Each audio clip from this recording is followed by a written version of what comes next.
Hello! Good morning. It's now 11 o'clock. Then I want to prepare my menu for today or lunch for dinner. And this is the Taiwan Ponggos. Datingang daga.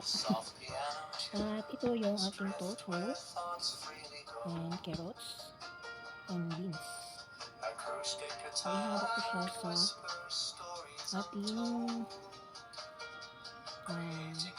at yung tinang daga. So, ito yung natin. Saka meron akong small piece. So, parang i-guide ko lang siya. At least pa. I-guide ko lang siya sa bawang. Ito guys.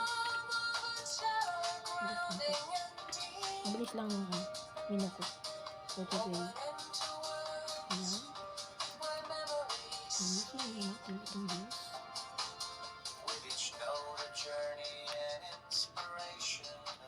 Ito yung chitsaro. Ano manipis. Ito yung chitsaro guys. So, anahin ko lang siya, pakuluan ko lang siya para hindi na siya ganang lutuin. Ipakuluan ko muna siya sa tubig. Tapos lagyan ng asin para pagluto ko mamaya pagisa ko sa bawang. So, i-fried ko lang yung tofu. At ito, luto na siya. Mabilis lang. Ano ito yung ginagawa nila dito sa Taiwan? Pinapakuluan na yung beans, yung carrots. Tapos, pagisang sa bawang, ilulunod mo na lang siya. Easy lang. Very easy. Ano siya. Ganyan. Tahimik na kaming bahay. Kasi tulog pa yung aking alaga. Ayun na magising. Kasi kahit mainit na yun, malamig. Malamig guys. Pero pag nagising yan, yayain ko yan sa labas kasi mainit na yun. Daling ko siya doon sa park. Painitan ko saglit. Kasi matagal na siyang hindi nakaka-painit. Hindi na painitan, matanda. Bababa ko siya pero once na maibaba ko na yan, ayaw naman yan umakyat dito sa taas. Ayun ako. Mag-away na naman kami guys. Kasi hindi daw dito yung bahay niya. Hindi ba napaka-worse. Hirap mag-alaga ng matanda na maulan niya guys.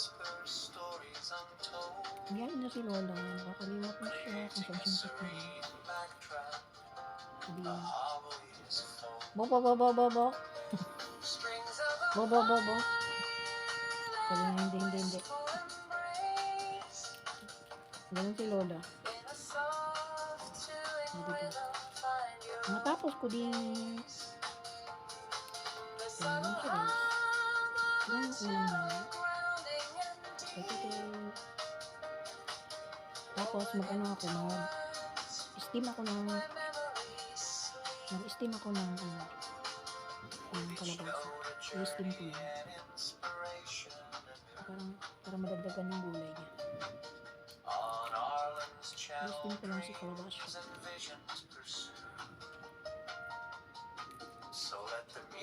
Yan. I will show you how. Nag-English na ako. Nag-English naman tayo minsan.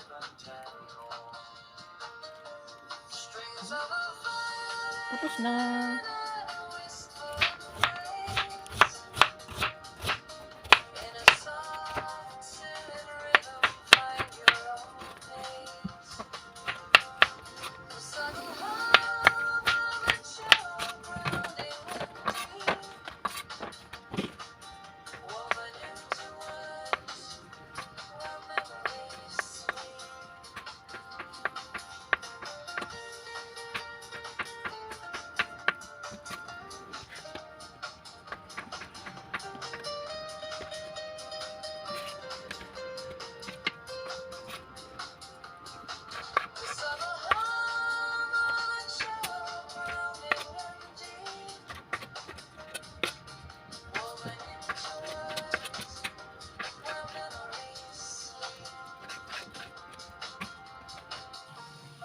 ayan guys, tuloy na yung ating tubig.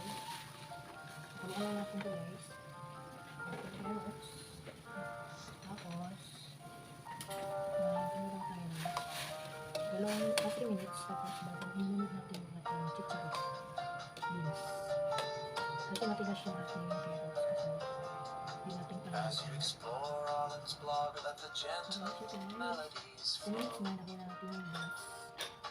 Softly out of tunes, drift where thoughts freely go. Para sabay sila na mabilis naman natin whisper stories untold. Para hindi siya gaano na kahit kasi sa pag sobrang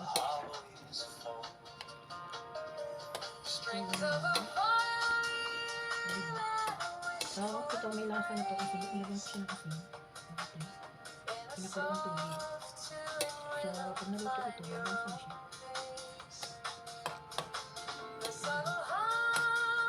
Tapos natin naman ang carrots natin. Ganyan na. Kasi hindi natin na malambot kahit yung carrots natin. Carrots. Diba? Kasi hindi walang ipin sila. Kaya natin kalambopin yung gulay. So, mas masarap talaga yung hotdog nila. So, ang alaga ko ay nasa malambot. So, that's it. Patayin natin yung apoy. Tapos, kalayin natin sa gulay. Para malasa. Pisahin na natin.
First dinner, ilupain ko kayong maliliit kong isda.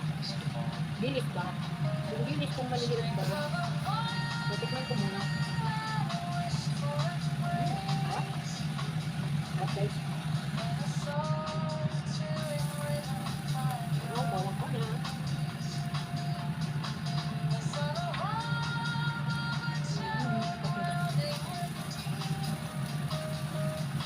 Lupit lang yung ating apoy para hindi masunog yung ating bawang.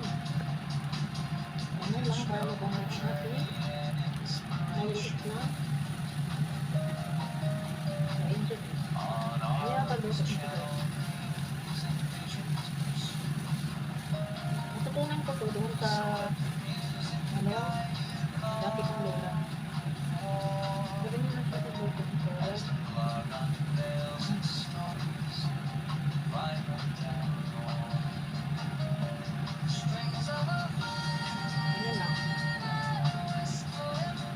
Lagyan ng konti seasoning.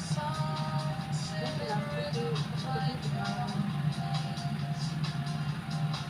masyadong kasi may konting may konting lasag siya. Gamit lang natin na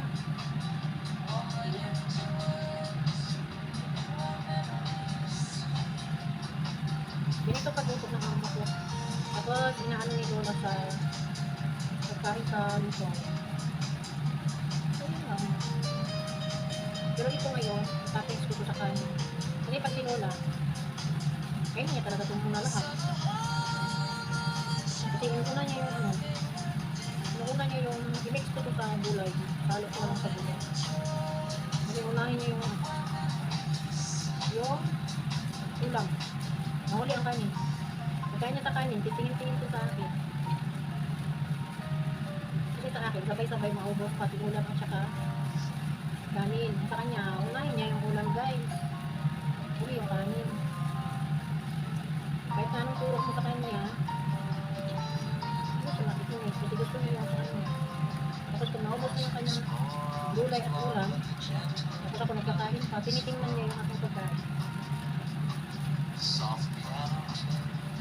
Sabi niya nung sa pagluto ko siguro. Kung minsan, nilalagyan ko ng itlog. Pero ngayon, ginamit ko pa pagluto. Marami kami ulam. Tapos dito, magluto ako na, mag-tip ako ng isda. Buntot ng isda. Ang tutuloy-tuloy ko, kasi yung ulo, naluto ko na sinigang. So, ang gagawin ko ngayon, itong isda, itong buntot na naman. Kasi wala na yung ulo. Mag-tip ko na.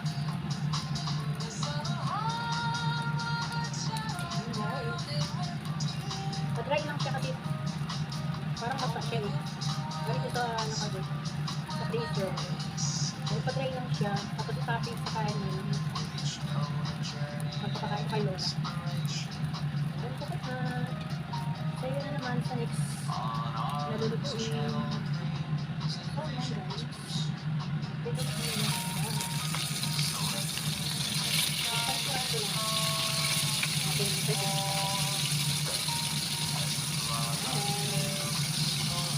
Ating sitong bar. So, balik tayo na natin. Ating sitong